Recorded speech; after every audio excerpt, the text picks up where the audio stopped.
I'm not asking you to believe me. I'm just asking to listen. Because maybe one day, you too will find yourself in a place that shouldn't exist. And when it does, you'll know what to do. I lived in a small village, high in the mountains, just before the Aoo's Gorge. It had no name. We only called it by its nickname, the Far Village.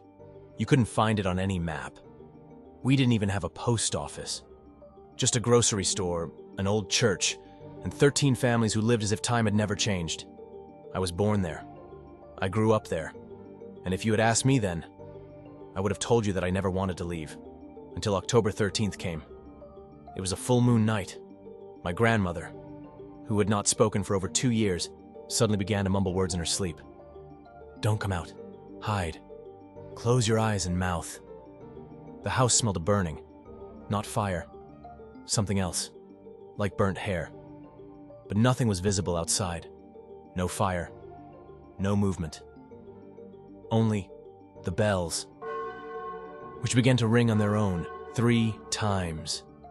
Then the screams were heard. Not human. Something that imitated a human voice, as if trying to remember how someone screams. Others said they saw figures, shadows passing through the walls. Others said lights were flashing. But we had no electricity in the village. My father shouted to me, "Stay inside! Don't let them see you!" I didn't know what he meant. When I looked out the window, I saw them. Dozens of eyes. In the dark. Staring at me. Still. Without eyelids. As if they didn't belong to bodies. Just eyes. And whispers. Which slowly became words. One will stay. One will remember. I woke up in the morning alone. The village was there. But no people. No traces of them. No footsteps. No smell.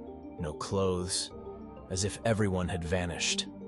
I walked 9 hours to the nearest road. It took me 3 days to reach a police station. I told them everything. They told me that there had never been such a village, that there had been a forest in that place for 40 years, that no inhabited area had been recorded there since 1981, that I imagined everything, but I remember the voices, the warmth of the kitchen, my yard, and above all, those eyes that were not human.